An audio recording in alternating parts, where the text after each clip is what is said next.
Hello, everyone. Welcome. This is Yanik Silver, and with me I have Dan Page from Maverick DNA team. Say hey, Dan.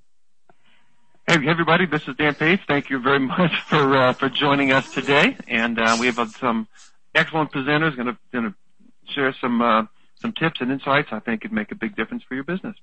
Yeah, so we've been doing a series of these underground just resource calls leading up to the underground seminar coming up, which is our 10th anniversary, and really excited to bring you on a few people that you've heard from before, talking about some new things, new resources and tools, and a little bit about their story and things that you can really use, and then some of our new premier partners as well.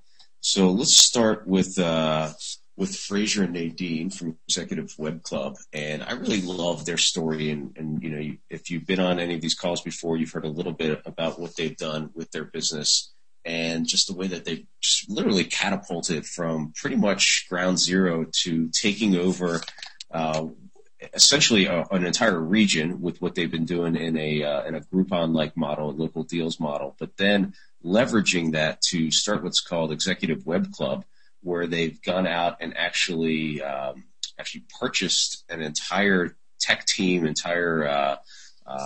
team that can develop some really interesting technology for people that you know, most of the times we're not able to really have such high quality outsourcers and high quality programmers at our disposal. And that's what Nadine and Fraser have done out in India. So you guys, let's hear a little bit about what you're doing now and anything that you want to share would be great. Definitely. Thank you very much there, Yanik. We've been so fortunate that as of 2 days ago, we just had our third anniversary from when we quit our jobs and only a few $1,000s started our first baby.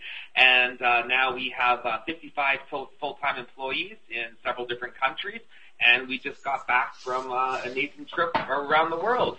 So now we're That's awesome. The really cool thing that we're going to talk about today is what we're in a big focus on for ourselves.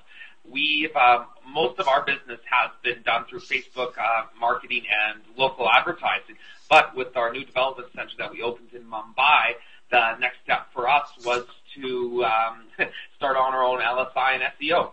Sorry, do I have my own camera on? Do you want to be panelist here or presenter, Fraser? Oh, sorry, I thought that we were switching over to my screen. Yeah. Hold on, I'm gonna make you presenter. Give me 1 sec. Oops, hold on.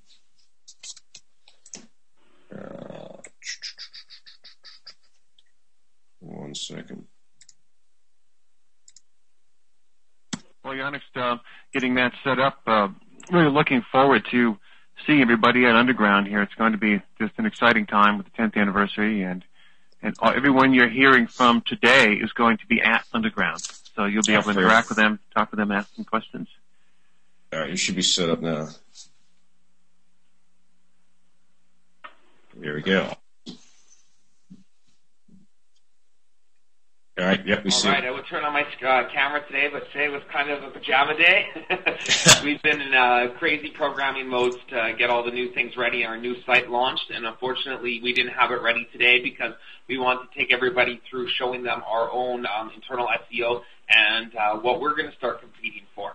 You know, there's tons of different businesses and people that do things, and we really like to lead by example. So what we are going over today is a lot of the research that we've been doing, and it's a bummer that my SEO team couldn't be on this call with us as well, as they're in a completely different time zone here. But we've been doing some amazing things and want to come get a little bit more of what it is. So, you know, one thing that we like to use as our company motto is that good things come to those who get shit done. It's a whole different, you know, right now with the internet, as we all know, in internet marketing, you know, it's not about exactly, everything's different now. It's about how big you build your list, how many people you get, and most importantly, how many conversions you have. Jump to the next page here. Screen. Perfect. So who is Executive Web Club, and a little bit more about us. You know, like we said, Nadine and I had a dream to quit our jobs and to start an online marketing company. It was the Little Island Daily Deals that now has over 50,000 email subscribers, almost 30,000 Facebook fans. And, yeah, that's what launched off. In our first year with no employees and no office and very little expense, we did more than $1 million in online sales, and we grew as a company and learned and developed, because what I like to tell everybody out there, that I actually came from, I was a banker. I worked a boring 9 to 5, and just like the whole true internet entrepreneur story, was fed up with everything and really wanted the potentials to not only control my own lifestyle, but also to earn more revenue. And that's when we launched our first baby. We ended up getting angel investors at about 2 years in, and that was able to launch the new shares in our new development company. And the really cool story about our story is that we started the whole company with just a few $1,000s and a dream. On the left, as you can see on the image, is our Mumbai office. In the middle office is our North American office, and a little bit about our Canada office. And, that's the real thing where we really like to stand out there. We are a team. We work 24-hour-a-day support, and I'm frequently in Mumbai now, and they frequently come back and forth. And, we've all had those experiences dealing with outsources where they don't get your company vision, or you're spending so much time on project management that it is not worth anybody's time, and it's cheaper to do it in-house, especially with a lot of the different government grants involved. So we actually own 2 different corporations within the corporation. So we have Executive Web Club Canada and Executive Web Club Mumbai. A few of the different services that we do is the white label and the custom website development and creating social media training programs to sell to everybody. So today, what we want to go over is what we're doing in our own business and really pick the angles and hear what other people are doing as well with really generating leads. What we're going after is we're going to be going after, outsourcing to India website developers. And we all know the global competition for that. So we're going to have a team of about 5 full-time SEO people for the next 6 months. And we're going to do some really cool case studies and blogs and daily videos about how we're finding traffic, how they're finding us. So for today, if content is king, what is the queen? What I was going to say is, a little bit before in the old days, in the golden age of the internet era, I was not around for this, but what everyone was able to do was just, keyword stuffing. You were able to fix your content, fix your titles, write all these different descriptions, and it was really able to dominate the SEO market. But as we all know, Google didn't want everyone out there doing the same strategies, so they've implemented many different programs throughout the few years. Instead of just saying, I want to make money online, people were reading it as it was for robots, and we were losing all content. And, Google wants the ability to find you. They don't want you to have the ability to, find them and manipulate the system. So we've all seen how they've been punishing people, the Google Panda, the Sandbox, and a few of the other things that they've done lately. So, what is the real way to get around the hurdles so that you're found with real information and it shows up right away? So, and that's with LSI. Over the last 10 years ago, Google's really got out there and pronounced the fact that, that LSI and all these different angles are going to be the way of the future, and they already are. Content is king. So how can you stand out there, and what has Google done over the last few years to really change this? Recently, they bought the Applied Semantics division. They've also spoke to many of the other leading industries and a few other things about the different companies that they've bought. Google likes to lead by example, and here's a few things that they have done with their Applied Semantics. So everybody says, what is latent semantic indexing? If I'm going to go on my computer, I'm going to search Apple. First thing that Google has to do in being the best search engine possible is determining whether or not I'm looking to buy fruit or if I'm looking to buy one of the electronic products out there. So the real part about latent semantic indexing is that, first of all, it needs to understand what kind of thing that you're looking for, and, within an article, how it's going to show up when people are searching about it. So synonyms, keywords, everything else that you can do are very important, because if you're going to search for an Apple computer, if you have writing about iBooks in there, Macintosh in there, Google is going to be able to look through your content and tell that, hey, this person's not talking about an Apple. They're talking about the actual computer.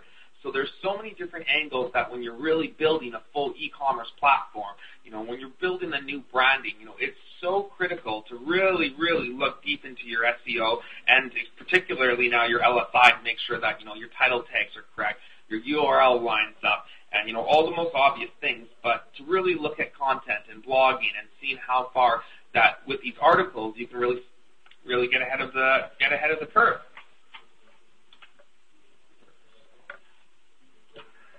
And what is really cool to look at is, not only how Apple is doing theirs, but to look at Amazon and a few of these other companies to see how they're going so heavy in content and articles and LSI that it's You can't search anything that's out there without getting around it. So, social media. Social media is so big in SEO right now because, it's relevant information. It doesn't last as long out there, but these articles are starting to show up all over the place. And, we all know the benefits of posting your URLs out there and your deals out there and your articles out there. So here's a few of the little behind-the-scenes things that people aren't understanding about as much as social media really has over control of the search engine optimization. So for social links, get real traffic. 95% of all links out there, you don't get any traffic. We do the Yahoo answers. We do all the different article submissions. And, when you look at your analytics each month, even though you are starting to gain, you're really not getting the content to the people to your website. And the people that are coming from there aren't the number one consumers that you're looking for. This leads to higher bounce rates. This leads to, different, and it's not as many conversions. And, what we're telling a little bit about from social media and the benefits that we've had from it was strictly through Facebook advertising. We're going to tell a little bit more about what we've done with Facebook and how we reached out. One of the really cool stories that we did when we opened up our office in Mumbai is that we raised thousands of dollars for different charities and companies within our own local town. And since we were opening up in Mumbai, we wanted to have a way to help give back to our local organization. So one of the things that we did is we wanted to get involved with a charity so we could really make a difference in the Mumbai community. So we had our business development director who put a post out there that we were looking to partner up with a charity so that we could help fund sponsors, we could do their online branding, we can give them a website, and we could start building them traffic. And so right away we had a friend request, and the person that we got involved with our charity, actually within 2 weeks we signed off on the largest deal that we've ever signed in the history of our company. Right away, once people saw the fact that we were looking to give back, they were willing to put us out there to the circles. They were looking to introduce us to all of their friends. And so one of the big things that we're talking about when social media and SEO is, is how you're going to interact with people. It's one thing to have followers, but if you're not converting from your followers or you're not enticing different offers and strategies, then, most of all, you're not going to get money. You're not going to get new clients. And as we've seen, your lists are not going to grow. And Facebook advertising is actually one of my specialties. One of my really cool stories is, and I've really been experimenting with Facebook over the last several years. We've spent just with several of our businesses over $1 million on Facebook advertising, and it's per dollar the best that we've ever spent. But the more that you spend, also the better results that you get. I'm not too sure as much because they haven't done as many studies about the analytics behind Facebook advertising. Most of it's just coming from real-world experience. We do of course, the manual click. We go way above what the projected rate is, and always it goes way below, usually about by half. So by doing this, we're able to get far more impressions by only paying 50 to 65 cents a click. So Facebook has been the biggest increase on our business, and not only that, with the Facebook ads as well, just to show an example of what we did for a hotel with our daily deal business. We spent $800 on Facebook advertising, and we had, in this niche market, over 240,000 people see our ad 27 times each. We had 400 people, brand new customers, buy that deal direct from the Facebook ad, and just from that alone, we had nearly $5,000 in revenue, just from that right off the bat. So it was really to show people that the more that you spend, the more traction that you get, the better placement that you have, and it really does have increasing margins on returns. Next is blogging. For your search engine optimization, we all know that blogging is king, but most people don't take the time out of their day to blog. We have to do this as well, and we've been writing hundreds and hundreds of blogs and articles on a couple of our different online personas. One of our very cool things that we're going to go over in the underground is our other side of our business called outsourcing. We're doing a whole bunch of studies and teaching about getting through and doing this as well. So what we're having on here is we first of all know that we need to do more blogging as a company because it reaches out to people, it gets shares. And as we all see with a lot of the way that different pages are set up, when you see these viral videos go out there, when you see all these different videos go out, they have specific page structures that have the images first and the video second. So that way when people share the image, you get your very attracted, you get a really attractive image, and then people go down and find the article. Mashable is king for this, and of course, they know a lot about social media there. Next is a little bit of obvious about Facebook advertising and marketing, and of how to do this. We've had a couple of the other presenters talk about Facebook already. I know that we've really touched into Facebook. So what we wanted to tell a little bit about, and it was just a real bummer that our website wasn't ready yet to show you all of the LSI that we're doing it and a few of the strategies that we're going to do to track our own results and to see how much business that we're going to earn within the next 6 months here just from blogging and just from trying to hit that new market. And today we have a little fun SEO Jumpstart package that we're going to give away on our Facebook page. We have a special underground click-to-win button. So once you log in there, just from this webinar today, we're going to be giving away a $14.99 SEO Jumpstart package.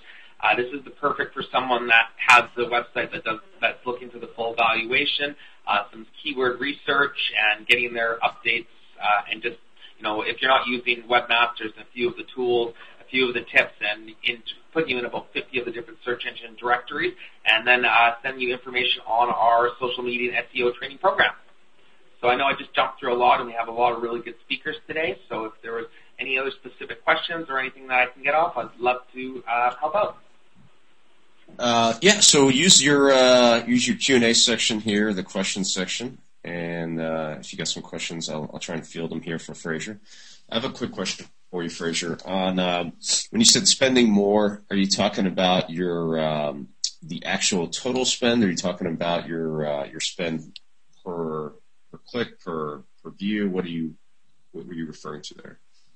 We're talking about overall budget. It's really weird when we're doing specific posts on different ads.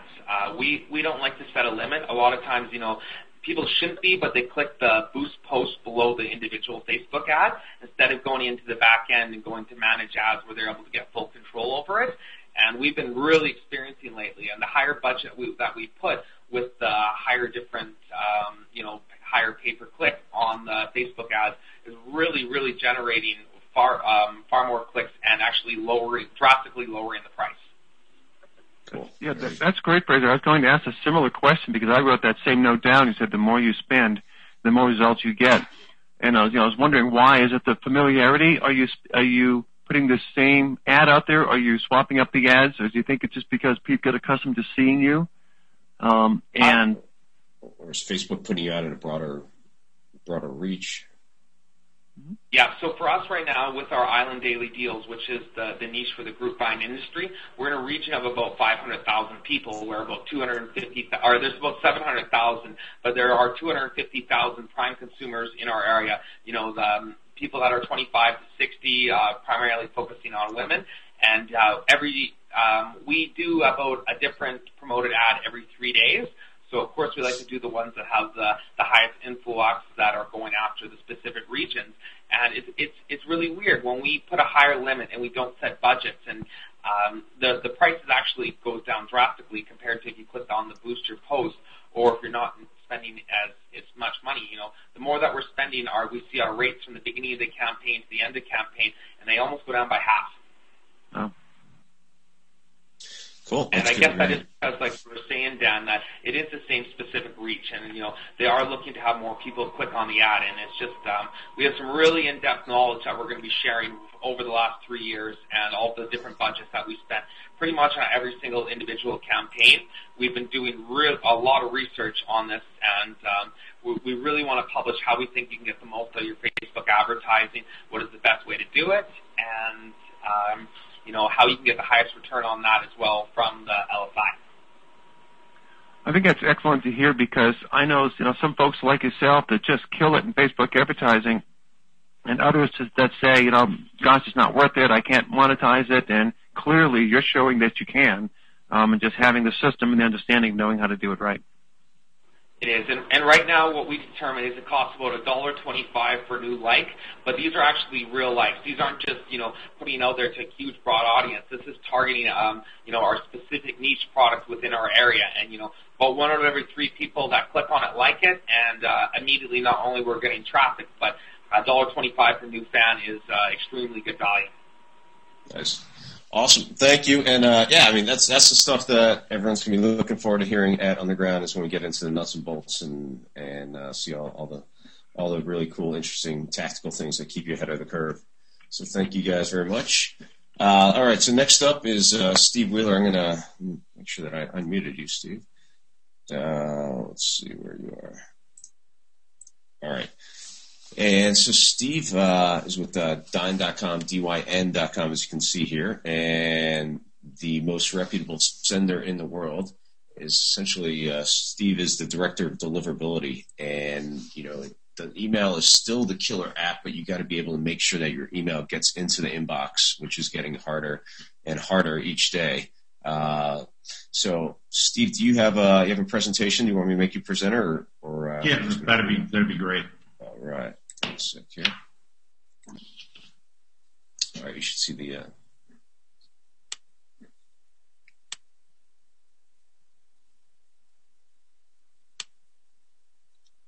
How's that? Can you see that? Yep. Great. Got it.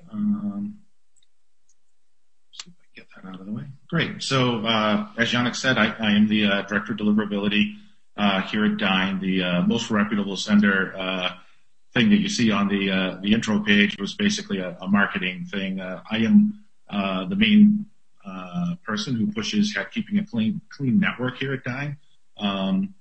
And, I spend a lot of my time working directly with customers on best practices and whatnot. And that's kind of the presentation that I want to provide for you here today is, is your delivery, impacting your business? And if you're advertising, using email, deliverability needs to be, one of your main concerns. So if you're spending the money to send out those messages, and they're not ending up in front of your intended recipients, then, basically you're wasting your time. No opens, no clicks, no conversions. So, deliverability is, directly tied to the bottom dollar of your business. So, so today I'm going to talk a little bit about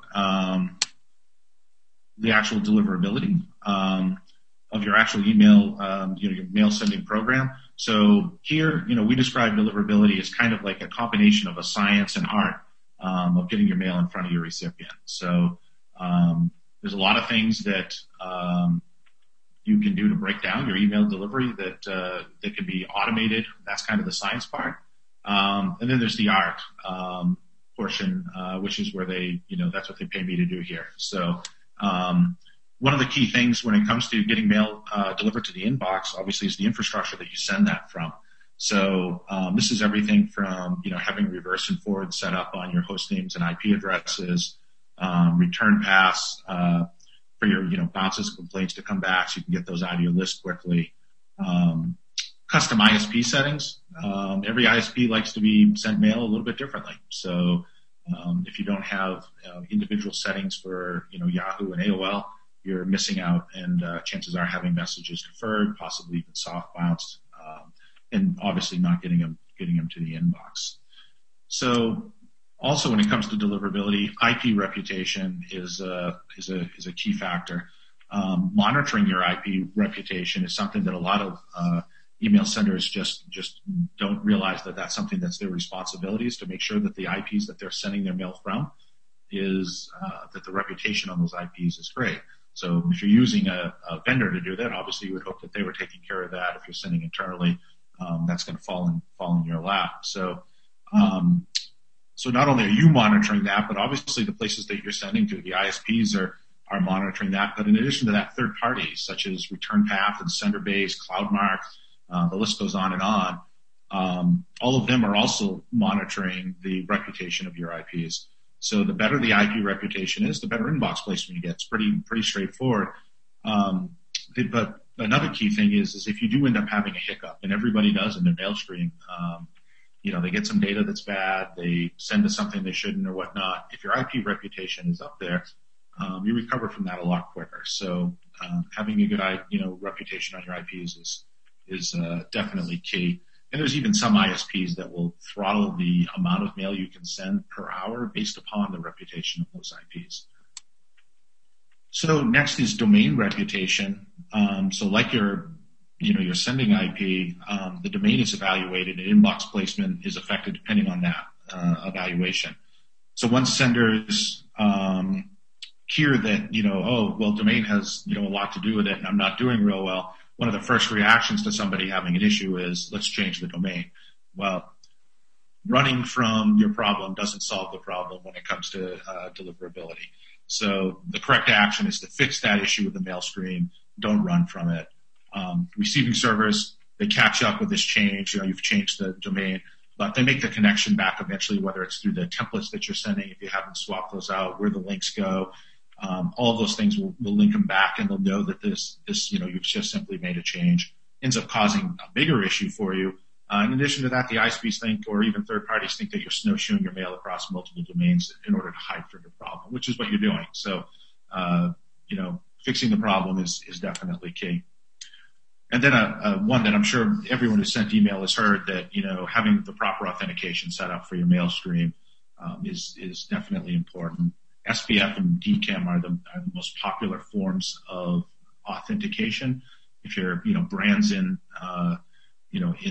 if it's possible that your brand might be under some sort of phishing attack or whatnot, you can also go a step further and set up DMARC. But SPF and DKIM are a must before you even start to send any mail. Lets the third parties and any of the receiving servers let you know that that mail is coming from a legitimate source. And then content being not necessarily the last part of deliverability, but at least one of the big parts. So as larger and the more sophisticated ISPs are looking a little bit more towards engagement, there's still plenty of those domains that are still looking at your content closely to see if it passes their rules or filters. So if you're sending a lot of your mail to smaller businesses, small ISPs, that overlooking your content is definitely going to cause you an issue and see your mail end up in the bulk folder. So what is it that actually affects your deliverability? Let's say you've everything that we've discussed on the other side, you've got that stuff set up. Well, what is it that's going to cause your deliverability to fluctuate? So hard bounces, pretty straightforward. If your message is you're sending your message and you get back a 500 error for a hard bounce, an excessive amount of those is going to cause more and more of your mail to end up in the junk folder. And an excessive amounts of that will actually be monitored by third parties also. And what will happen is sometimes the hard bounces can actually start your cascade of soft bounces. So you're sending mail, and you get a lot of hard bounces at a particular ISP. Next thing you know, they're soft bouncing your mail. Either they're calling it spam or spam-like content, or they're just blocking it simply due to the fact that you've had too many hard bounces. So, a healthy amount of hard bounce or soft bounces, that's okay. Somebody you're sending to people, either their receiving server's down or somebody's mailbox is over quota, no big deal. It's just when they start coming in for other reasons where that message should have been delivered. So next is, if you're getting complaints, that's obviously going to have a huge effect on your deliverability.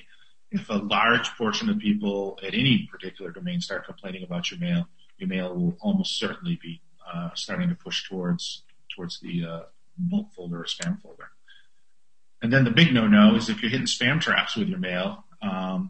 This can happen sometimes if you're purchasing, lists, or you're simply sending to addresses that are too old, and they should have, you should have cleaned those out of your list at some point. If you're hitting those spam traps, it's almost instantaneously a bulk folder, and then too many of those, and your mail's getting blocked. So obviously that's a huge impact on your deliverability and your bottom line. So what happens if you hit too many of the things that I've listed above? Well, you end up on some sort of blacklist or blocklist at an ISP, and then none of your mail's going through.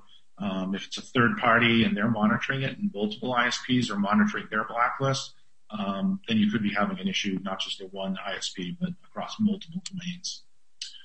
And then list management. So a lot of the things that we talked about up above this can all simply be solved by list management. So, making sure that you're sending, your most engaged users the majority of their mail, and maybe even setting that more specific for the ISP that you're sending to. So, at Yahoo, maybe your users, you can leave them on there for 6 months, and if they haven't opened, then you remove them. But at AOL, maybe you're having an issue and you need to move that number down to 3 months. So all of those, there's different tactics that you can take, but making sure that you're maintaining your list usually solves the majority of those problems. So what are the steps you can take to make sure that you're the sender that you want to be, and that mail's going to the inbox, and you're getting the most out of that, your return on the money that you're spending on your email program. And one of those things is to set up feedback loops. So ISPs allow you to, or some ISPs who actually have feedback loops, allow you to give them address that they will send email headers back to you to let you know that somebody's complained about your mail, and you can remove that from your list. And then you're no longer sending to them, which obviously, multiple complaints to the same user, they're complaining, you're not removing. That's a big issue. So having all of your proper feedback loops set up is a great step in being a responsible sender. And then once you've been sending for a place for a while, and they can monitor the mail stream that you have going in. For those places that offer it, getting some sort of preferred delivery or whitelisting shows the ISP that you're putting an effort forth, that you want to be a responsible sender. And applying for whitelisting and getting accepted shows that you're actually making the right moves with your mail stream. If you're not accepted, they almost always provide you with some sort of reason as to why it is, so that you know how to clean up your mail stream a little bit better, so that you can reapply for that whitelisting. So sending expected and relevant mail to the end recipient, there's nothing worse than signing up for something and then not getting what it is that you actually signed up for. That causes complaints when people start seeing stuff that they didn't expect, or it's coming too often. The subject line is something that's way off, and it's not what I thought I'd be receiving. Maybe I don't even open up the message to see that. I just hit this is spam right from there. So obviously only sending opt-in email. That's not just a best practice. That's the law. Pretty straightforward with that one. And then, as I mentioned earlier, removing those unengaged recipients. So whether that's something that you've got set for your whole list, or if you're spending the time to break that down for your larger domains and sending unengaged ones, depending on what the delivery is. So if you're having that issue at Gmail, you really need to cut down and send to those more engaged users either more often to get your open rate up, or just remove some of those people that just have never opened up your mail. So all of these things needed to be monitored so that you can make the correct adjustments. In doing that, one of the key ways to do that is to actually seed your mail. So, hey, Steve, hold on one second. I just screwed up something. Hold on. I need to make you back to presenter. All these P words between panelists and presenter screw me all up. All right, so you should be back to presenter. Let me see if your screen's not up anymore. But just that click again. There we go. Sorry about that. Yeah, now we're good. Awesome. So I was thinking monitoring your mail stream. So usually that's done through having seed accounts at different ISPs. So if you're doing an internal program, you're not using somebody who can do this for you. There are third parties out there that you can pay to do this, or you can set up your own. Obviously, when somebody else is doing that for you, they have a network of seeds set up so that you're getting a bigger test of how your mail's doing. And then you can see what your delivery is across the different ISPs. So how do I optimize my mail stream? So this is the seed testing that I was talking about. So having that actual insight into how you're doing across the different domains is absolutely key. So you can test this. You should be testing this not just across your bulk mail, but also your transactional mail. So if you're sending out receipts and stuff like that, knowing that those messages are actually hitting the inbox is key. So again, sending relevant content that's keeping all your consumers happy, so that each time that that message ends up in your inbox, because now you've followed all these rules that we've talked about above, your mail's going to the inbox. Well, how do you continue to get those open so that mail stays in the inbox is obviously giving people what they're looking for. And then the bounces and complaints, if you've set up those feedback loops, making sure that you remove these people in a timely fashion. So even though the law states that you have, I can't remember now if it's 7 or 10 days, but whatever it is, removing them instantly is really the way to go. So having those removed the same day before you actually send them another message looks a lot better when you're not getting those repeat complainers. And then doing some A/B testing, changing out subject lines, changing out certain portions of your content, maybe switching that around, putting different content at the top, try adding more of the contact that you're trying to get in front of the customer, put more of it in, or put less of it in as a teaser to go back to your website. If you get those catchy lines and you can actually get a click out of it, obviously that's helping your engagement even more than just the open. And then take advantage of your transactional mail stream. So once you started seeding and you realize that your transactional mail stream is getting, great inbox placement because basically by nature, transactional mail does very well. The ISPs like to see that type of mail. It's obviously something that's relevant and expected by the end user. So that type of mail gets opened very often.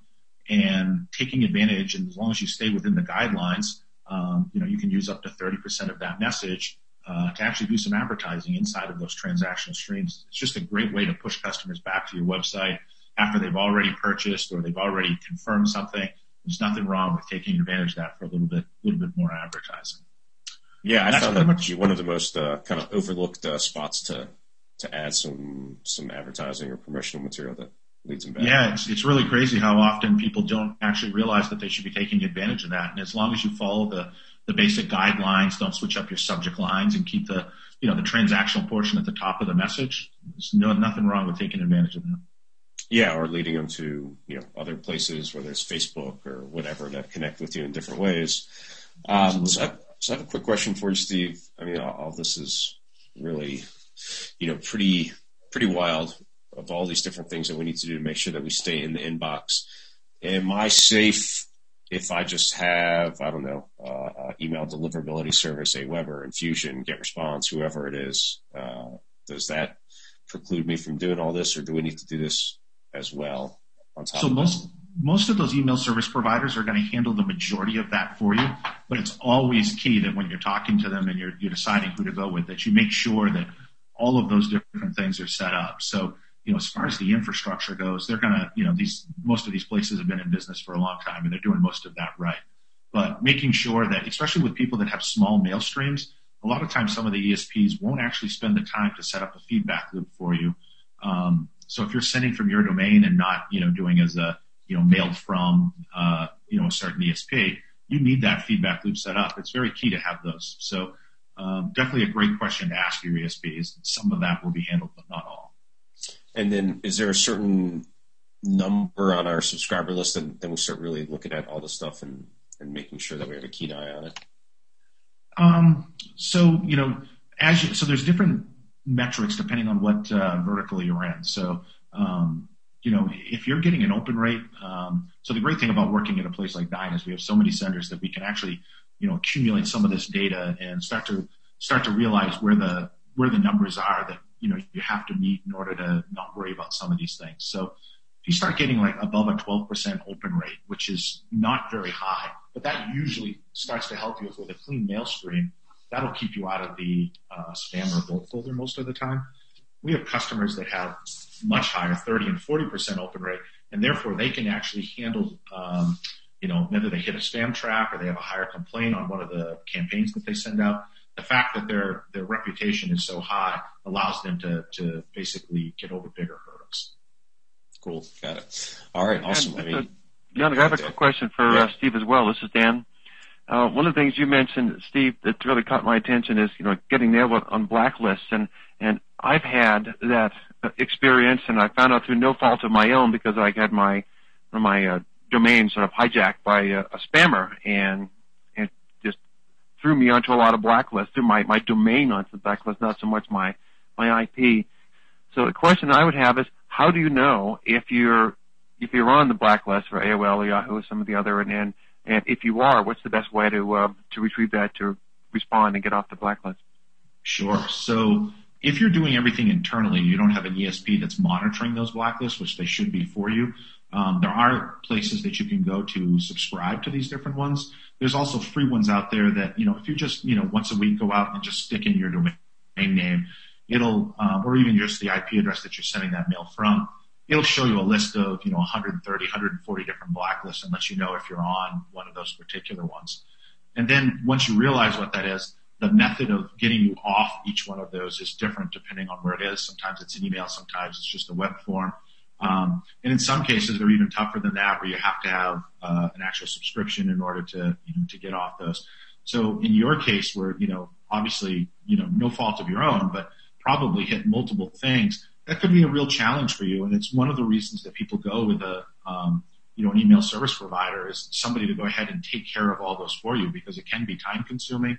And if you don't know exactly what it is that you need to do in order to get removed from those, can be a real challenge. And then in some cases, you might even be blocked at ISPs and not even realize you have that particular issue going on unless somebody's monitoring the bounces that you're receiving. That's right. And that's what happened in my case. When my site was hosted, it was the victim of a brute force attack. And so the IP that we're sending, we were using actually SendGrid at the time, we still had a perfect, like a 98 sender score, but unbeknownst to us, it got damaged by brute force attack to our service. So we had to actually manually go after that and find out. So I was curious if you had run into that as well at the time. Yeah, I mean, I've helped customers with that, very similar, situations or whatnot. And it's not usually something that you resolve that same day. And for customers that, we just listened to Dennis talk about his daily deal type thing going on. He can't possibly, that's a huge effect on your bottom line if you can't send your mail out or get it to the recipient. So having somebody work that for you, quickly, and even if, you have someone with that experience, sometimes it can take days to actually remove you from all those different lists. And it's just a huge, just a huge drag on your business. Yep. Nice. Thanks, Steve. That's really, really in-depth information. That's awesome. Thank you. Thank you. All right. So next up is Dave Van Hoos, and Dave unfortunately wasn't able to make it with us, but I've worked with Dave before, and Dave and his partner Dustin. They do something very interesting, very specific, where they help speakers really hone their presentations and pitches to make them sell more. And so you can check out what they're doing at Speaking Empire. And, of course, they're going to be at Underground and sharing some of the things that they've been doing. And our next presenter, Gary Henderson, is another person that couldn't make it, unfortunately. He's a new Maverick member and Interactivity Digital. Gary's pretty fascinating, where he came from a big media background, big ad agency, working with clients like Ford and Marriott, so some very big companies, and really on the cutting edge of some of the digital marketing stuff going on, and decided that he really wanted more of a lifestyle type business with the creativity built into it.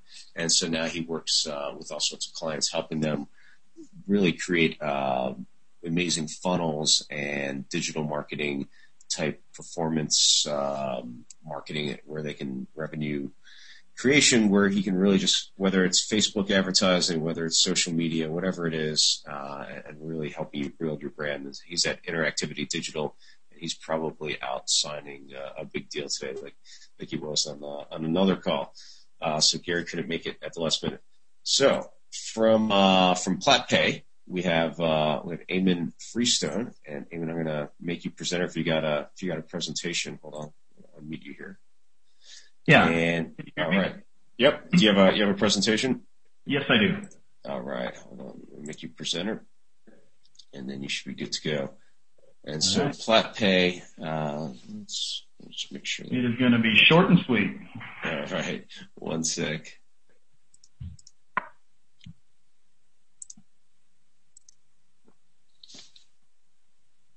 All right. So you should have presentation power here. One sec. Let me know if that came up for you. Yeah, are you seeing my screen? Not yet. Now we are, yep. Okay. I'm just going to have a couple slides today because I am not Ammon. I am Ryan Ellefson. I'm the president of the company, actually. Ammon sorry, Ryan. That's okay. We had you logged in there, Ammon. All right. You bet. Awesome. Well, Ammon has the flu. And actually just left a couple hours ago, extremely ill, so I am taking over, and I don't even know what he was going to talk to you guys about, so I'm going to make it short and awesome, I hope. You guys can all see the slide up there, correct? Yep. Is it showing? Okay. I was going to just, I know on our previous two webinars that we've done here, we've given out a lot of exciting content because everyone knows merchant processing is extremely exciting. We understand it's a necessary evil and probably something that isn't foremost on everybody's to-do list for the day. But I think everyone until something happens and you can't process. That's right. So everyone also knows it's pretty important to be with the right company. And so when we're speaking, we're going to get we're going to give you guys a lot of really, I think, interesting content, some stuff that'll make you really powerful when it comes to dealing with processors. And I know we've done that on the last two. So today I just want to talk about us really quickly. And I want to tell you about our company and why I think we're so valuable. We merged with Platinum Management in 2012, January of 2012. We've grown about 10,900% over the last 2 years. We're pretty excited about that. We're owned by a marketing company, which makes us dangerous in this space because we don't just set up merchant accounts for people. We set them up for ourselves, and we understand all the pains of being a merchant. I know exactly how frustrating it is to be frozen, to have money held, to not see the rates that I was promised, to deal with integration. What shopping cart should I use? What gateway should I use? I understand all that. So we've tried to make that really, really simple. We're a full ISO of Deutsche Bank, meaning we take the liability. We can get you taken care of in-house, and we're really, really good at what we do.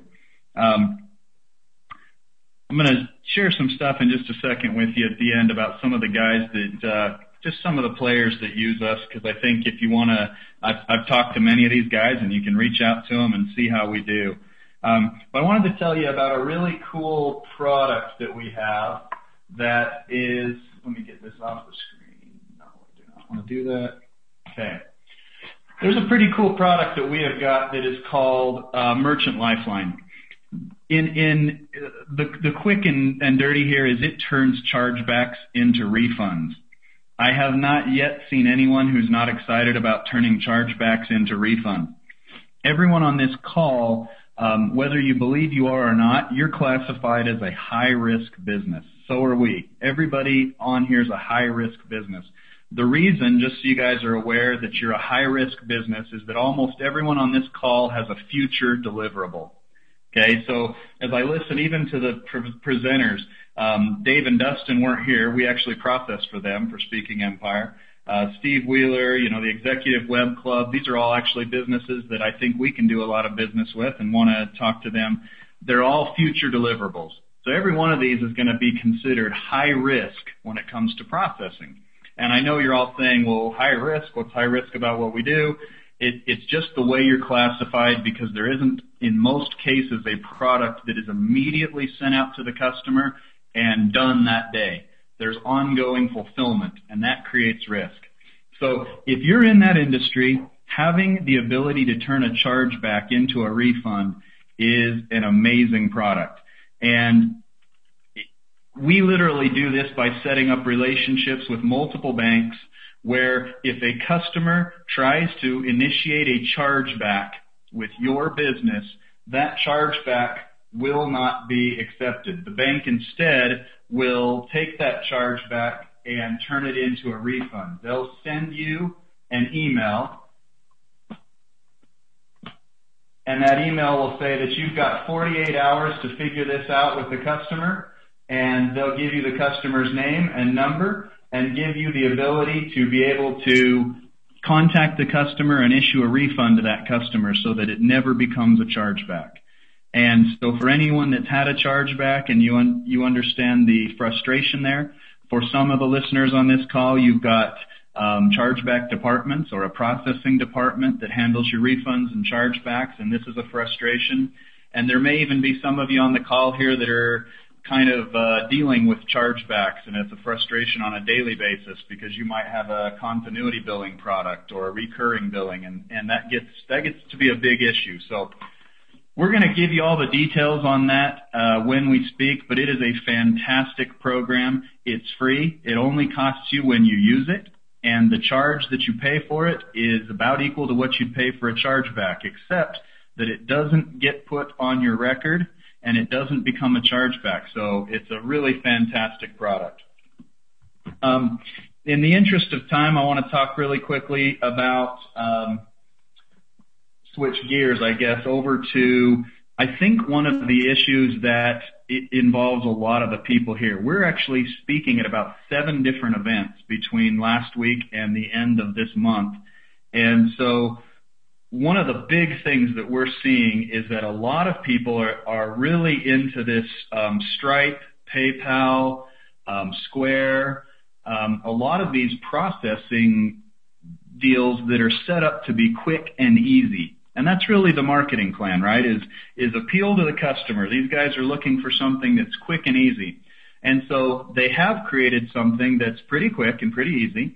And then they've gone out, and so, for example, Stripe will come out and say, this is a really cool product. It's really easy. You drop in 1 line of code. You're ready to go. Super easy to set up.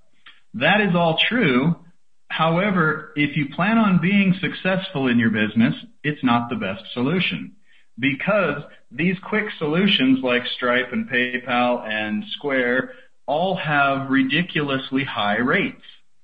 And so it might take you 5 minutes to drop that line of code into your CRM or to your shopping cart, and then you're off and running. But wouldn't it be better to take 6 minutes to drop a line of code into your CRM and save a bunch of money?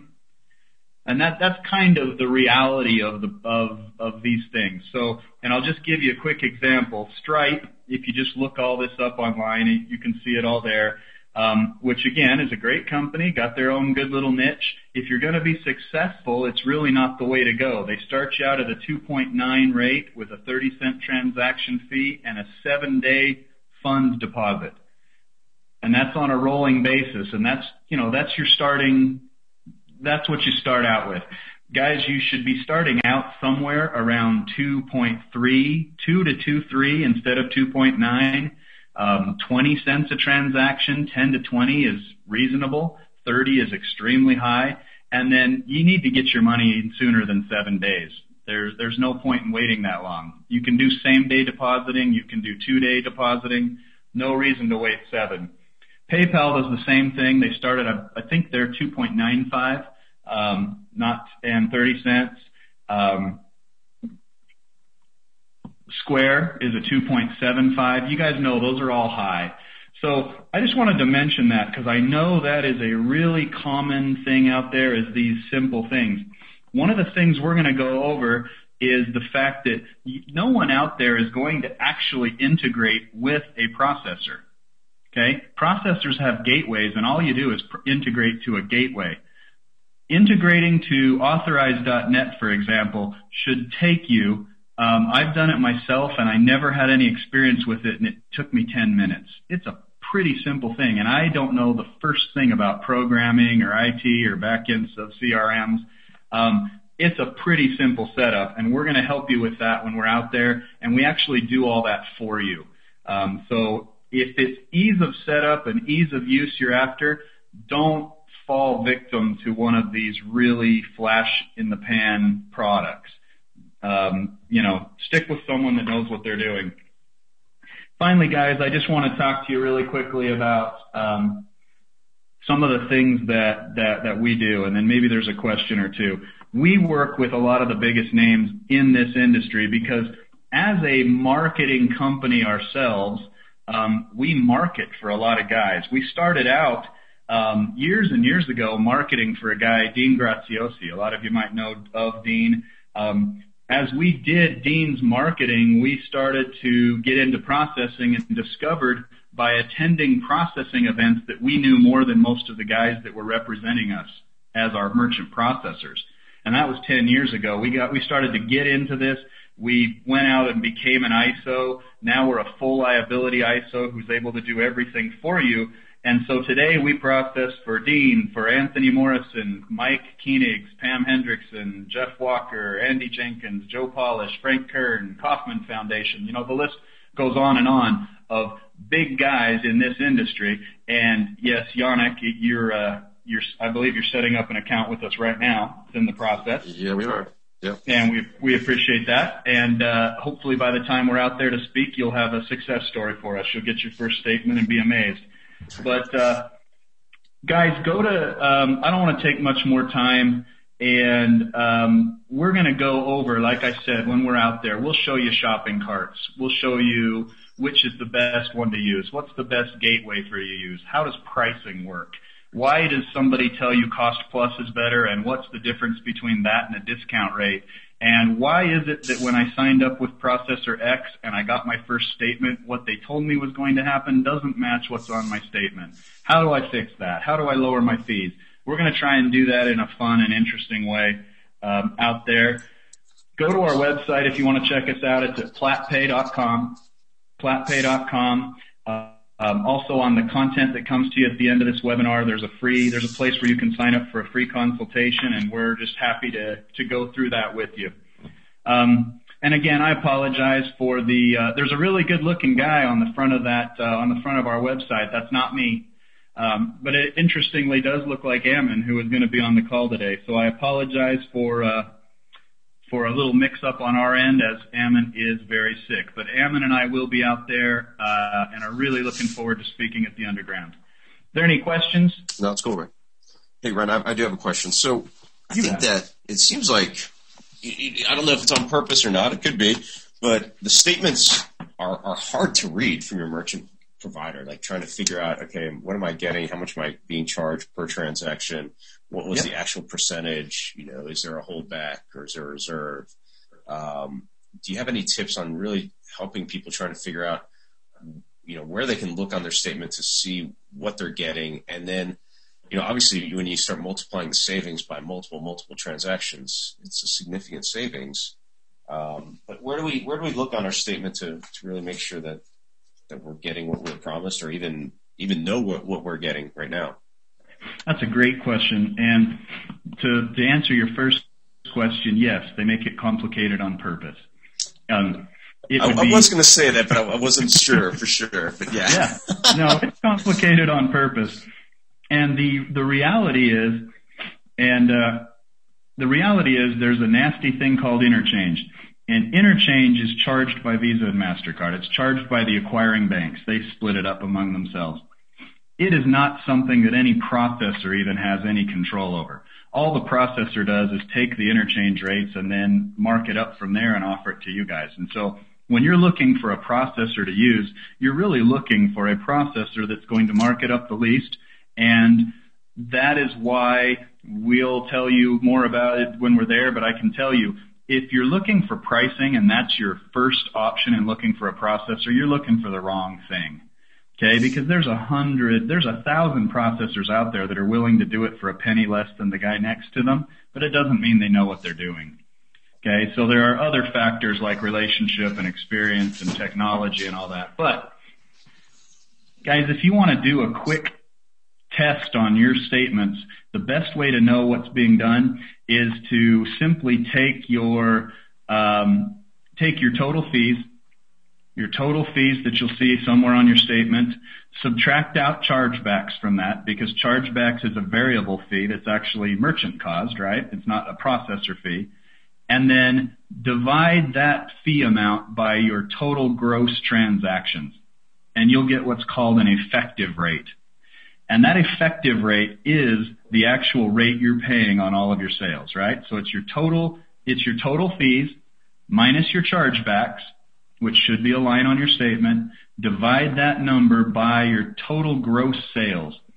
You'll find that your effective rate is often alarmingly higher than the rate you were quoted. Okay? If that is the case, there are a lot of hidden fees and other fees that are stuffed into your statement. And so the best way to avoid that, to answer your next question, is to use what's called cost plus pricing. And it's very transparent and shows you everything you're being billed. The problem, everyone, is that if you don't understand the different costs, it doesn't do you any good. It would be like a car salesman opening up the hood of a car to me and saying, see, look at this engine. Look how amazing it is. I know nothing about engines. So I'd see it looked clean and big, and I would assume it was good. But that's not the case. So what we're actually going to do when we're speaking there, I'm going to explain really quickly and carefully and hopefully in an entertaining way what cost really is and what is interchange. That way, if we can set you up with cost plus pricing, you'll actually know what it is. On your statements, you'll actually see what you're being billed for, and you won't get ripped off. Cool. That make all this sense? Yeah, that's good. And I'm glad you brought up that. I'm glad you brought up the point, Ryan, about 1 cent less and so forth. That there's a lot of people that can do that or even promise that, may or may not deliver on it. But the biggest thing I see with you guys is, like you said, you guys are marketers, have been marketers, continue to be marketers. So you understand that sometimes there's big influxes if you're doing a launch. Sometimes there's products that are delivered in the future. There's all sorts of things that really shouldn't be red flags, but are to other people outside of our industry. Yeah, you're exactly right. And in fact, that's a great point because, again, that is where your quick companies like a Stripe or a PayPal or they're based around setting you up really quickly. They'll approve you the next day. But the reason they do that is because then they're going to underwrite you and do everything they should have done a month later. The problem is that makes you happy now. We're all about instant gratification. But first of all, how often do you need a merchant account in 24 hours? If you do, you might want to do better operations and planning. And then second of all, we can get you set up in 24 hours as well, by the way. But if you really need it set up in 24 hours, then the problem is going to be that 30 days later, when they've already got all of your money, now they're going to underwrite your account and decide whether or not they want to release it to you. And that's not a position any of us want to be in, right? So get it underwritten up front because just like Yanik just said, these guys don't get launch models. They don't understand them. They don't understand that you're going to come out of the gates with an offer and you're going to see sales that might exceed your annual volume. If your annual volume is $120,000, they're going to go, okay, that's $10,000 a month and you did $11,000 this month. We're going to freeze your account. That's not how it should work, right? That's not how it works. You might do $50,000 in 1 month and then do $5,000 in the following months. And your volume should be adjusted accordingly. So those are just some good question and some good points there. Cool. Thank you very much, Ryan. Thanks for stepping in. Appreciate it. You bet. All right. So actually, I just realized that so Dave Van Hoos is on the line. So Dave, I'm gonna have you lead up anchor position here in a second after Jason. So Jason, I'm gonna unmute you, and then if you can hear me, let me know. Do you have a presentation too? Yeah, I do, Yanik. All right, cool. All right, well, I'm getting you set up. So Jason is part of this.com, where they are just significantly more than, a lot of people know this for their fulfillment capabilities because they do some of the biggest information providers and knowledge providers in the industry. But really, we've had Joe, who's the founder of Discom before, and now Jason. And one of the things that what I really like about them is that they really try and give you kind of a peek into how you can use packaging and how you can deliver information in different ways that actually enhances the value of what you're selling. And they do everything from the fulfillment to the even mailing for you and so forth. So I'm gonna let you get going here in just a sec, Jason. Give me 1 minute. All right, cool.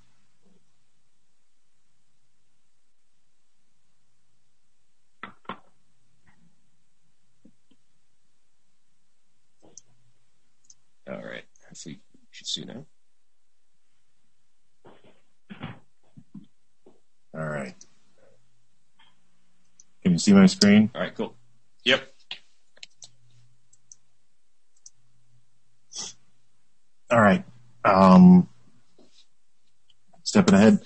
I think a lot of it, too, Yanik, thanks for the introduction, is just from our experience. We've been doing this for 30 years. This is our 30th anniversary year, so it's pretty exciting. But what we focus on is making information products. We work with a lot of experts and thought leaders, speakers to turn their vast knowledge into products, whether it's CDs, DVDs, printing, packaging, anything along those lines. And I put together a planning strategy just from the past 6 to 7 years that I've worked with people to make the information products, and just looking at some of the trends that come out of the successful info products and put together kind of a general strategy for you. Really simple and hopefully fun.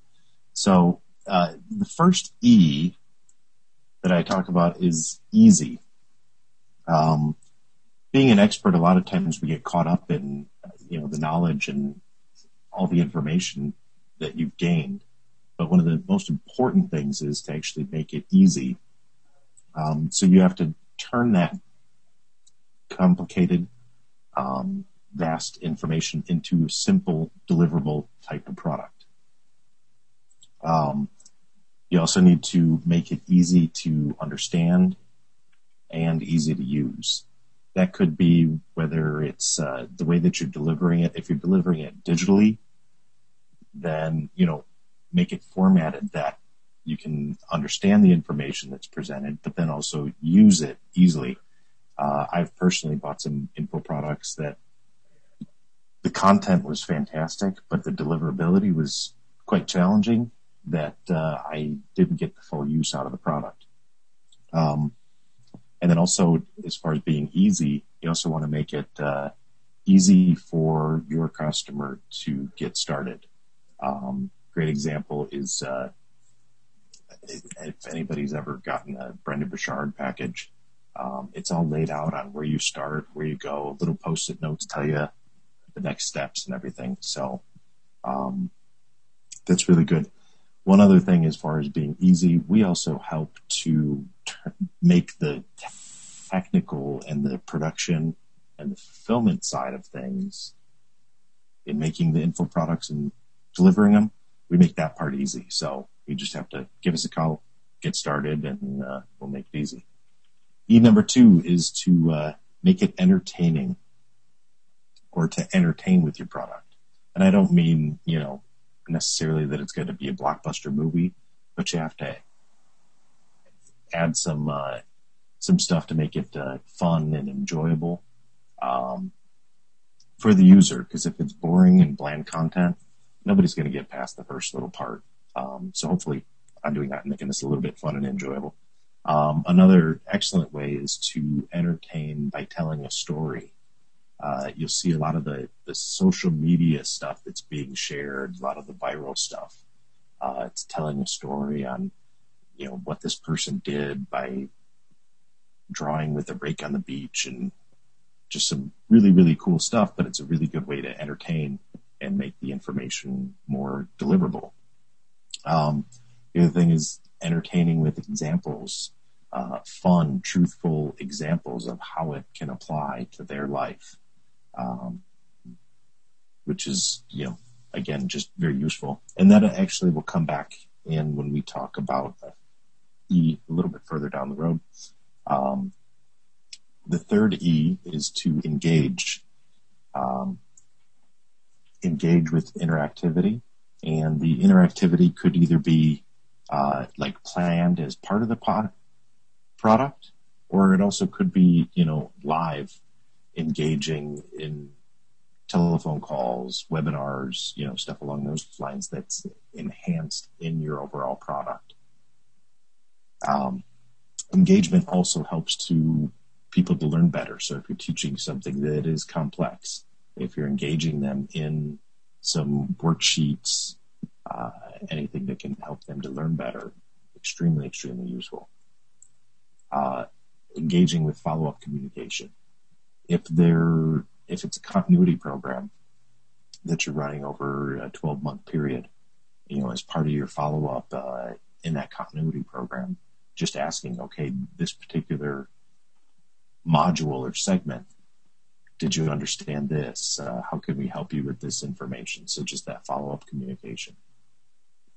Engaging with surveys is also another area that not only helps the customer to know that you're listening and you care, but it also can give you excellent feedback for developing further products.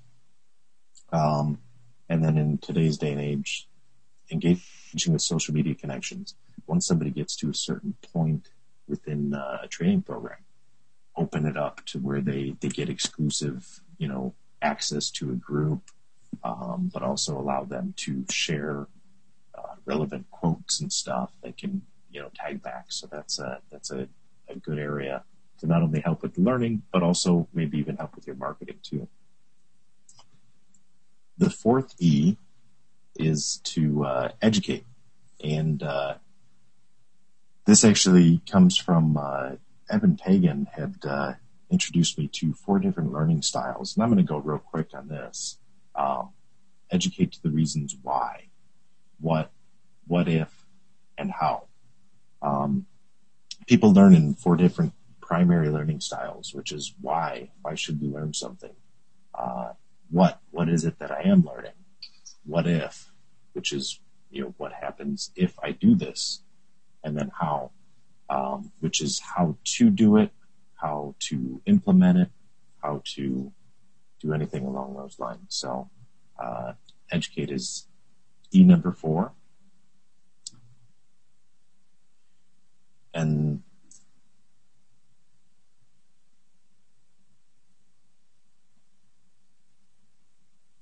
there we go.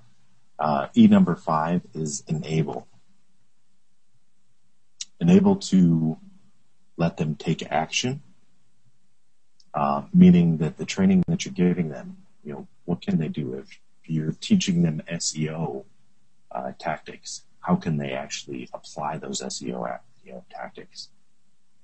If you're enabling them, you can actually enable them to want to learn more. So if in some cases an info product could be a free product that you're giving away, an ebook. So you're kind of teasing them with some good information, but then you're enabling them to want to learn more, which could be a product that is for sale or an upsell. Enabling to apply and leverage the new information. So not just take action, but then to apply it and leverage it to make more money or do more with the new information you've given them. And last but not least is to also enable them to send referrals. Likely if they're learning from you, they probably have friends that are learning from you, and you can, get them to refer people, whether it's through an official referral program where they get, affiliate commissions or anything like that. But it's really good. I know I kind of breezed through a lot of this. So in the resources, we actually have a whole planning guide that takes these 5 E's and asks you some questions. You fill out some areas, helps you kind of get started with that. We also have, with that, if you were to go through the resources and sign up, we have our Idea Starter Toolkit and an information product quick start guide. And then as an extra little bonus, Yanik, we did an interview with you a little while back, not too long ago. Yeah. And we've got a special edition. That interview is part of our Dis.com Insiders program. And for Underground, if you go into the resources, sign up for the planning guide, Idea Starter Toolkit, and the Quick Start Guide, we're actually going to have a reserved special copy of the Insiders, which has your interview plus interview with John Carlton, Evan Pagan, some other great people. We're going to have a special edition copy of that reserved for them at Underground to pick up. Nice.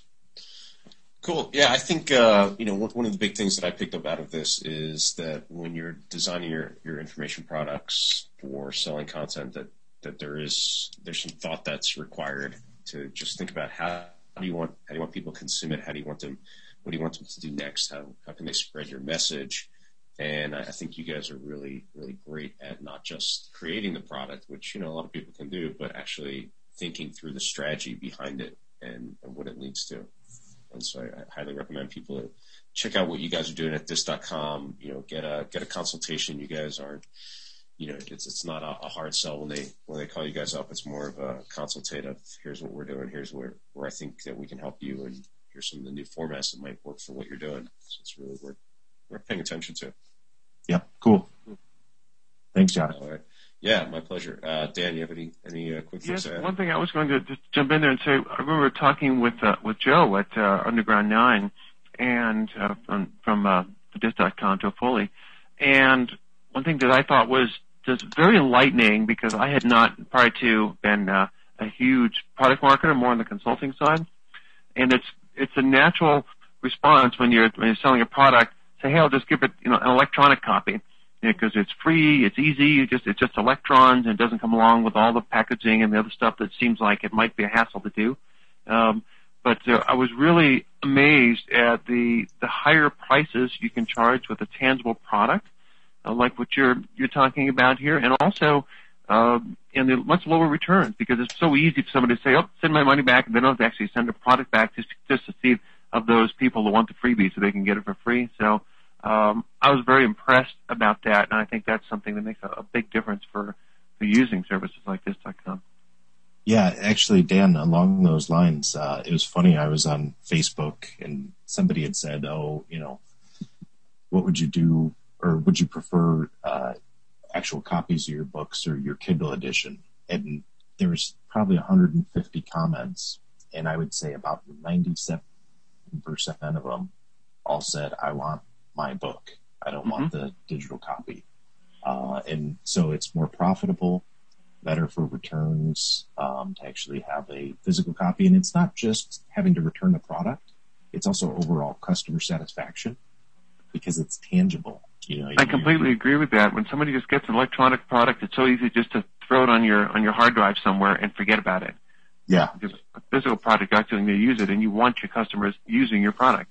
Well, there's that almost like that Christmas factor, right? When you get a box delivered to you, it's like, oh, nice. And then what is that experience that happens when they open up the box? Now, I'm a fan of the hybrid approach, where using digital for what digital is great for, which is in many cases might be creating community, whether it's a private Facebook group or even something even bigger. Like there's something called Mighty Bell out there right now, which is really interesting. We're creating communities, but that lets the information become a living, breathing thing which interacts with all the different customers. But there's definitely something to be said for having that library on your shelf, or whatever the content is, and it makes it much easier for them to then provide training, whether it's themselves or their team or whoever else, but to have it as a physical piece that's a part of the overall picture, and you guys do that really great. Cool, thanks. All right, Jason, thanks very much. All right, so we got we don't have Dave. I was just informed that we have Dustin Matthews, who's Dave's partner. And Dustin, I'm going to make you a presenter here in a second. Oops, I just muted you. All right, so Dustin, you got a presentation? I want to show my screen. Yeah, if that's all right with you. Absolutely. So Dustin is, we have Dave's face up, but Dustin is the other half of Speaking Empire. and really, so Dustin used to be part of my mastermind group before we folded it. And the first day that we had a meeting, Dustin came in and just wowed everybody with almost like an entire just blueprint for how you create the psychological triggers, how you really just engineer a sale out of any sort of presentation, whether it's a webinar or from a platform, and it's just fascinating. All right, so I'm going to give you the screen here and let you go for it 1 sec. All right, you're on. We good to go? Can you see my screen? Yes, sir. All right, so I know everyone was expecting Mr. Dave Van Hoos, but I think you got something even better, because you got the man behind the curtain. You got the man behind the back. You're going to get a different perspective here, but I'm going to tell you everything that Dave's going to share at the event, and also deliver some great value. Dave got tied up a little bit, but like I said, personally, I think you got the better end of the deal if you're watching this audio. So here's what I look like. I know you've seen Dave's picture. I am the partner of Dave's in Speaking Empire, and really what we do is we show people how to create any sort of presentation. Yanik, you're spot on. Any sort of presentation, whether it's from the stage or heck, a webinar or even a video sales letter. And so I thought I would just dive right into it. There's so much to share, so little time. And so I thought I would focus on what I believe to be the best part, or not the best part, but the most crucial part of any sort of presentation. And, Yanik, like you're such a laid back guy, and you're not a big high pressure, sales tactics or anything like that. And we aren't either. Basically in any sort of presentation, you've got to have some elements, the psychological elements. And that's what I'm going to share. Not how to be some, car salesman, not how to hit people over the head. That's not my intent. My intent is just to show you a little bit of this information that Dave's going to share, so that if you're designing a webinar, if you're designing any sort of sales presentation, you've got the key elements covered. So, Yanik, does that sound like a plan? He might be on mute. He's letting me rock and roll. No, I'm back. All right, cool. And how much time do I have, Yanik? We got about 10 minutes left here. All right, 10 minutes left. So here's what I would love to share with everyone that's listening or watching in. And so there's any element of any sort of presentation, whether or not you're trying to sell a product, a mastermind, heck, you might be trying to sell an opt-in, some sort of call to action. And it's my belief that every presentation should have something.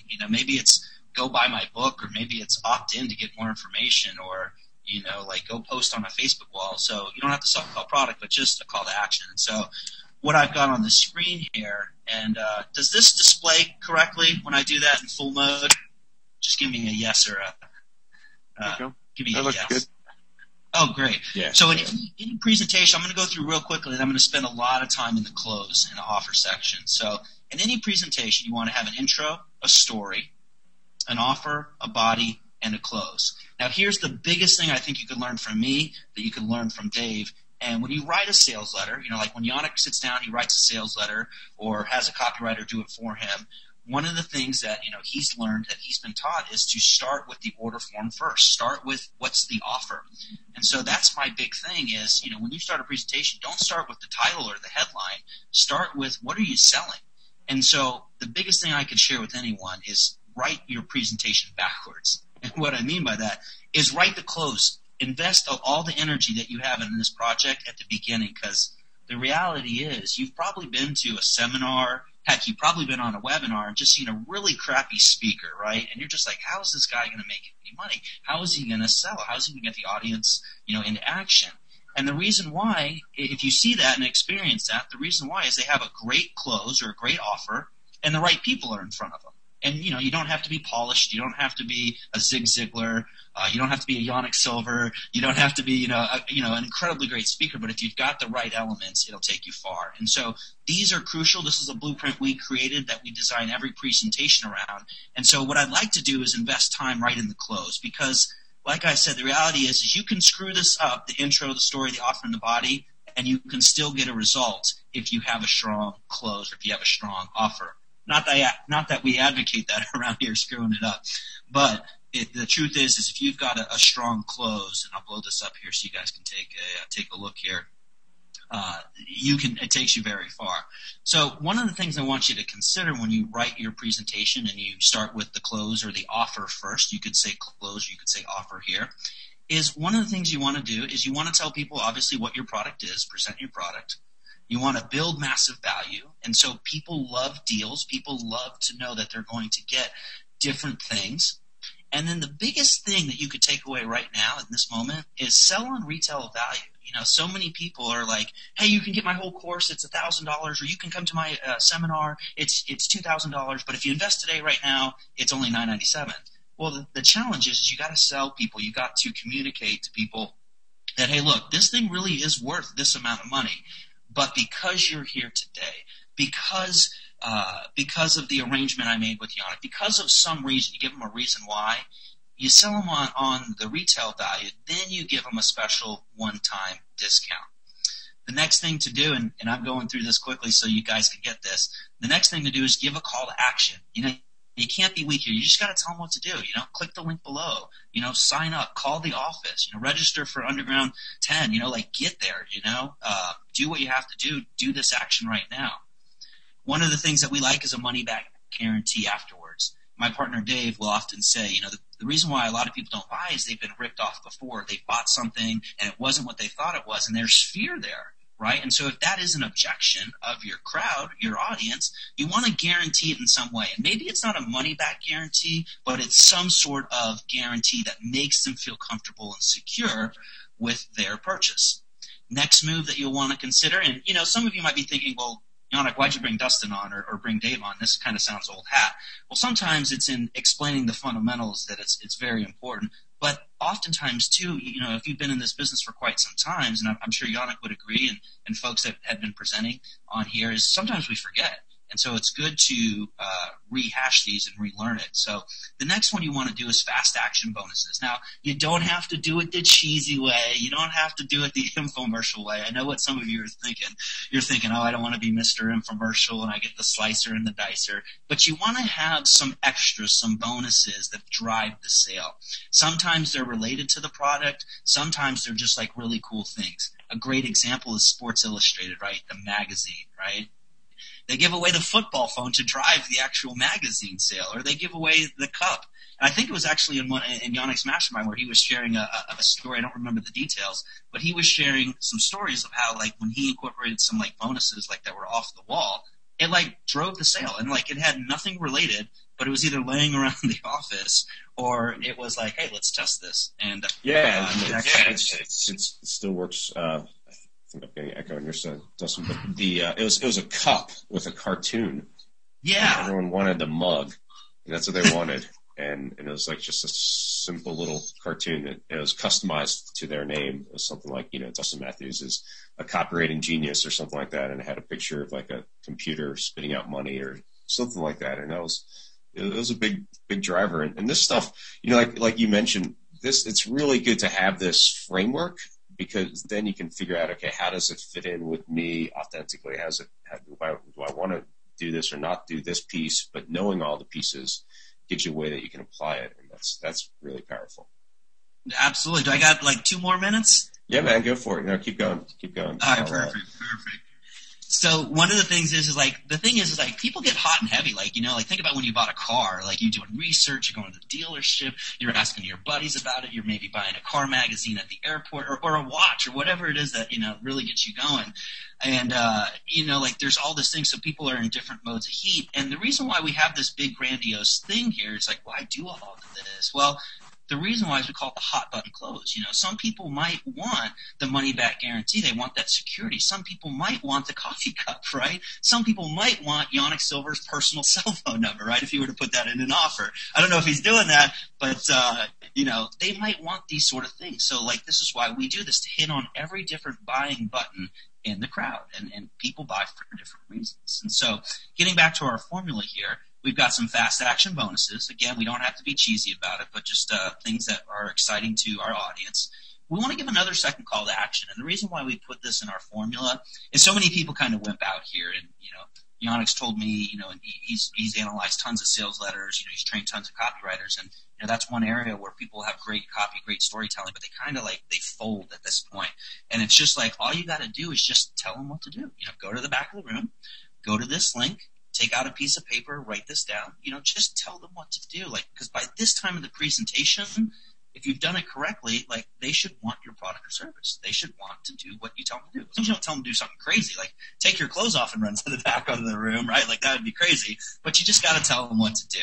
And if you want a multiplier effect, in certain marketplaces, this doesn't apply to everything, but in certain marketplaces, especially business opportunity, get rich in real estate, internet marketing, if you can find some way to give it for free, that can be a really cool clincher, or that we call this the scholarship close. So I'll give you a real quick example. I'll just use Underground, and I don't know if Yanik's doing this, and I'll say the legal disclaimer for Yanik. This no way binds him to do this. This is just an example. So, when you invest and come to Underground 10 in New Orleans, you come to the seminar, you're going to learn all this sort of stuff. You're going to get this bonus, you're going to get this, you're going to get networking party, you're going to get to come to and hang out and have lots of fun in addition to all the information. And when you take action today and invest, you go to undergroundseminar10.com, x.com, right? When you do that, if you'll refer 3 people to me that invest and pay a ticket at full retail price, I'll give you yours for free. So you invest today, you find 3 people that will also would be a great gift for Underground, and here's how you can get yours for free. So that's an example of a free close. In the real estate space, you can partner. Hey, bring me your deals, let's team up. Or, and let me give you another example that's probably more relevant. Again, I'll use a Yanik example, but there's no way binds him. It's like, hey, when you invest in this product, I'll actually promote you. And I believe, Yanik, you do have, a program, or did have a program, which was, invest in this product, and I'll actually promote you to my list. And out of the money that we make together, I'll give you a credit, or I'll give you a refund back to what you invest today. But you got to take action, and you've got to do it today. And so those are the key parts of the close that I wanted to share with you. Dave's going to be going over this more in depth at the event. We'll be showing this at the booth that we have there, and we're really coming to serve. The last big thing, I know I said 3 big things, right? Is if you have a presentation and you want us to look at it, bring it to Underground. Just bring it with you. Bring your computer. We're willing to sit down and show you where you can increase your close. Whether or not you do business with us, we're willing to do that because we love the game, we love serving, we love helping. And here's the reality. You go out and use some of the things that I shared with you, or at Underground that Dave shares with you, and you see an increase in your sales, you're obviously going to be excited and want to come work with us, or you're going to refer us other people. And so that's what we're about. And I want to thank Yanik for having me on. Like I said, I think you got the better end of the deal today. Yeah. Thanks, Dustin. Hey, I got a couple quick questions for you. Sure. So obviously everyone has their different temperaments, their own different ways that they present, and I think you covered it a little bit. Yeah. But how would you structure somebody's sales presentation where they're a little lower key maybe versus kind of the over the top? So over the top, everyone's seen that versus how would you structure something that makes sure that it fits who that person is in a genuine way? Absolutely, that's a great question. The biggest trend we're seeing right now, and I think this answers your question. Let me know if I'm escaping you, because you're good at pulling it out of people. But I believe this to be the answer here. What we're finding right now as a trend is an application style close, and it's sort of the takeaway. It kind of reminds me of you, Yanik. Like, you don't want to work with everyone. You're pretty clear. You've got a vision. Mavericks. Your thing that you want to grow. You want to have the charity. You want to have people that are like-minded entrepreneurs that are charitable. And so the application close is working really well. Where it's like, hey, look. For those of you that are on this webinar tonight, if you're interested in working with me, I don't work with everybody. You've got to fit these criteria. And if you're interested, what I want you to do is fill out this application. And so rather than a product sale of saying, hey, you're going to get this, you're going to get this, you're going to get this, this is more of a low-key type of sale, because you basically just say, I don't want to work with newbies. I don't want to work with people. Let's just say you didn't want to work with people that speak French for whatever reason, like if language is a barrier. If you don't speak English as a language, it's going to be hard for us to work together. If you don't have a list of 20,000, it's probably not the program for you. But if you meet all these criteria and you're interested and want to work with me, here's the deal. Fill out an application, and you just be transparent and say, look, I want to make sure you're the right guy or gal for me, and vice versa. I want to make sure I'm the right person for you. And so I think that's a very good strategy to use that's working really well across a lot of different niches because of what you said, Yanik, is that a lot of people don't want to seem high beat. And so this is just one strategy of kind of lowering it down or tailoring a presentation to somebody that's, Yeah, that application is a great positioning. So then I guess the follow-up question is, so now if more and more people are doing it, what's the next after that? My partner Dave always says, people are coming back to seminars. And so I'm not sure if you can reflect any of that based in your data and seeing the trends over time. And it's like people are wanting to see it real. So we can do webinar presentations, but, there's nothing like an event. You can read someone's energy. It was Dean Graziosi that told me that, he's a guy that's on an infomercial on a TV, and he's been selling books and stuff over the phone. And so he's saying, right now people want to go to seminars, like locally in their own area. If they don't, some of them don't have to travel because they want to come see they want to see and feel your energy. And so I believe, with the new technology that's coming out, like Hangouts, where people can get a little bit more close. Like right now, you don't see my face on here, so it's you just have to trust my voice. You're trying to get a read on if I'm real or not. So I think any technology that allows people to see you present, so that your subconscious picks up on certain things, or the fact of just coming to live events, I think that's so very important. To come to a live event, even though you're an internet marketer, even though you do stuff online, I think it's very important. Nice. Cool, Dustin. Dan, I'm sorry, Yanik. No, go ahead, Dan.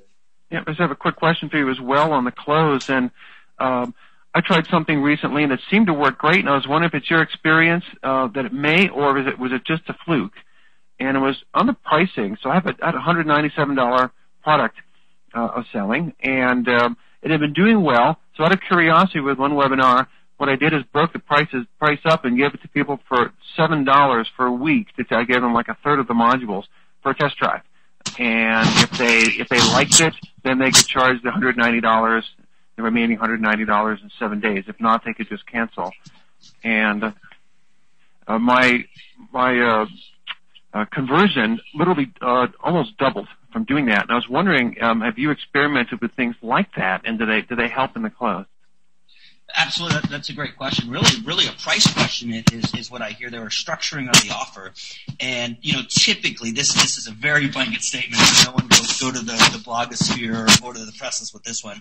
But a typical blanket statement is generally when you lower the price, you'll get more people through the door. Now, obviously, if you're selling Maverick, and if Maverick were $1,000 or $500, people might look at Yanik a little weird about that because he's trying to attract high-end people. So in that instance, it would hurt. But in your instance, where you're selling around that price point, doing the $7 very good in getting people through. My thought process is you might not even need a webinar to do that. If you're going to do a $7 sale, I think you could get away with a video sales letter or maybe just a video, and then leverage the webinar to massage and sell a higher price point.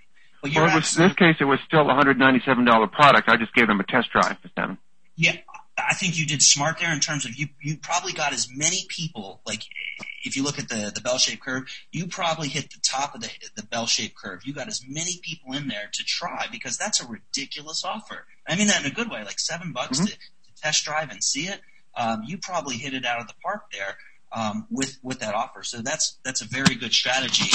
My big concern would be stick, of course, as a marketer is how many people stick through. And, if you've got a killer product and you want them to see it and it's kick butt, then I love that strategy. Okay, thanks. Just was interesting to try different pricing strategies on the same product and just the dramatically different results you can get sometimes. Absolutely. And I think because you leverage a webinar, I'm willing to add this. I think because you leverage a webinar and you spent time with these folks on the webinar, I bet you your stick rate or the amount of people that will follow through will be higher because what I found is the more you invest in a relationship, the more you get out of it. And that's like anything in life. So you do it with your customers, your spouse, with your business partners, with your JVs, and that's just a good rule. Nice. All right, Dustin, thanks very much, and thanks everyone for joining us today. Hope you guys picked up some good notes. I know I got quite a few here. And we're going to see, hopefully, a whole lot of you guys at Underground 10, which is the 10th anniversary Underground in New Orleans, February 20th to 22nd. And if for some unusual reason you have not signed up yet, Dustin, what am I supposed to do here? Tell them very specifically to go to the website and sign up. So go to undergroundx.com and sign up right now. I can't believe if you're not signed up for it. And tell your friends. But we're not gonna give you the scholarship if you tell 3 friends and get them there. But maybe, who knows? Maybe we'll give you something special there. Hey, Dustin, thanks so much. Thanks so much to the other presenters who were on today, and appreciate it, Dan. And we'll see you guys in New Orleans. And we got one more of these Underground preview webinars for resources and tools coming up. I believe February 11th. So make sure you look out for that. And we'll see you guys in New Orleans. Take care. Okay, take care, everybody.